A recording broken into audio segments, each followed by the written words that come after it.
Значит, Мондео 3 2.0 TDCi. Был стук форсунки был. Что мы сделали? Мы взяли нормальную форсунку одну, хорошую, с нормальным мультиком и с нормальным распылителем. Новый распыл, новый мультик.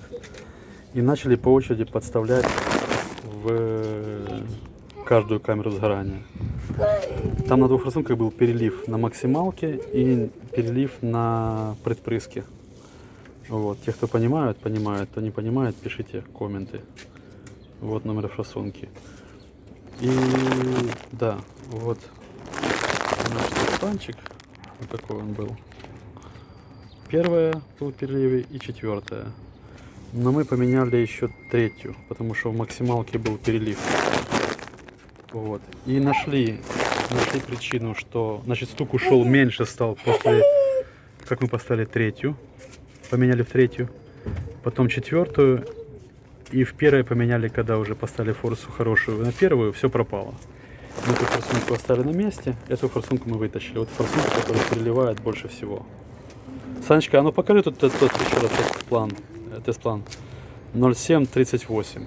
Там форсунка. 0738, там они просто писали не 1, 2, 3, 4. Вот видите, вот циферки 0738. Ну, Сань, покажи тут. Первая, да. Первая тест-планом. Она была вот в таком вот режиме. Перелив на максималке, на средних и на предпрыске. Поменяли, вот форсунку мы в руках держим, так это было проблемно. Из-за нее после нее стук.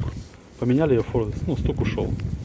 То есть форсунку взяли хорошую и подставляли по очереди на каждый цилиндр. Выявляли, когда стук уйдет. Стук ушел. Все. Рекомендую делать таким вот макаром, если вы в гаражных условиях. Не на СТО. Да, Санечка, зайди, пожалуйста. Тут сейчас сокатит натяжитель. Сокатит. Лязгает. Надо менять натяжитель. Сань, ну погазуй чуть-чуть.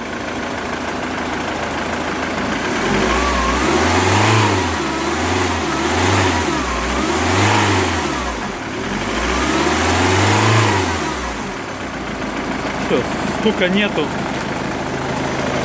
Натяжитель под замену нужно. Там он ремень лязгает и тарабанит, короче говоря. Так что этот метод применяйте. Хорошая форсунка, подставляете по очереди на каждую порцию. Все, всем пока. Удачи, всем всех благ.